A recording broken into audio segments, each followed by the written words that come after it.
बिस्मिल्लाह वस्सलातु वस्सलामु अला रसूलिल्लाह व बाद।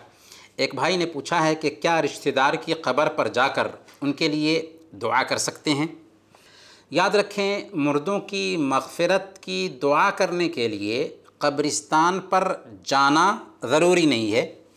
कहीं भी हों अपने मुर्दों के लिए दुआ कर सकते हैं। यानी ये शर्त नहीं है कि आप अगर दुआ करना चाहते हैं तो आप कब्रिस्तान जाएं। हमें चाहिए कि अपने घर में भी हों, कबूलियत के औक़ात हैं, उस वक्त अपने मुर्दों के लिए ज़्यादा से ज़्यादा दुआ करते रहें। हाँ, चूँकि क़ब्रों की ज़ियारत भी मसनून है और अल्लाह के नबी सल्लल्लाहु अलैहि वसल्लम ने फ़रमाया कि ज़ूरु अल-क़ुबूर फ़इन्नहा तुज़क्किरु अल-आख़िरा।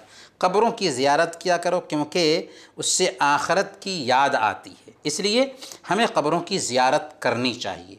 और जब हम क़ब्र की ज़ियारत करने के लिए जाएं तो हमारे रिश्तेदार जो वहाँ पर मदफ़ून हैं उनके लिए भी दुआ कर सकते हैं, क्योंकि वो हमारी दुआ के मोहताज हैं।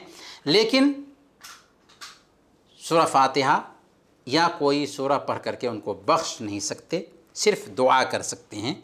तो ख़ुलासा ये समझें कि दुआ करने के लिए ज़रूरी नहीं है कि आप क़ब्र पर जाएं, लेकिन अगर क़ब्र की ज़ियारत के लिए जाते हैं तो वहाँ अपने मुर्दों की क़ब्र पर जाकर उनके लिए दुआ कर सकते हैं, उनसे नहीं मांग सकते।